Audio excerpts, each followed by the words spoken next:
Are we already at war with Russia? The answer is not a formal declaration, but the conflict is already hitting fuel supplies, security planning, and the wider economy as Ukraine and Russia keep escalating. People are searching this now because the Ukraine-Russia war is not fading. It is spreading into new pressure points. The conflict has devastated Ukraine, further isolated Russia from the West, and fueled economic insecurity around the world.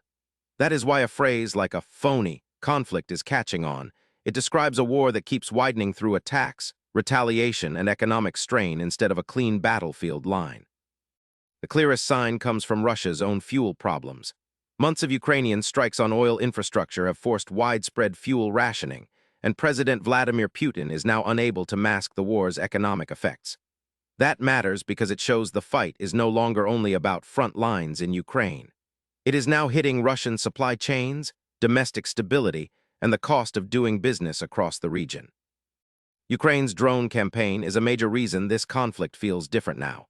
The reporting says Ukrainian drone attacks have achieved a breakthrough, which points to a shift in how Kyiv can pressure Russia beyond the trench lines.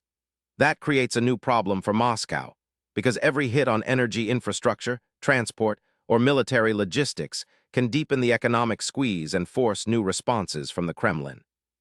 The Keen Center is one of the groups watching this closely. It produces open-source intelligence on ongoing conflicts, issues early warnings, proposes policy options, and identifies strategic risks and opportunities for the United States and its allies. That matters because this is exactly the kind of conflict where the next move may come through drones, fuel shortages, and alliance reactions, not just official war announcements. So the answer is simple. If you are looking for a formal declaration, no.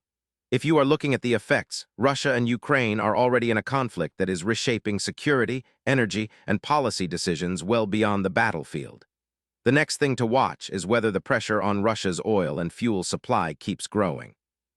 The story is not about labels, it is about consequences. Ukraine's strikes are hitting Russian fuel, Western allies are reacting, and the war is still spreading economic shockwaves far beyond Ukraine. If the oil pressure keeps building, the conflict gets even harder for Moscow to hide.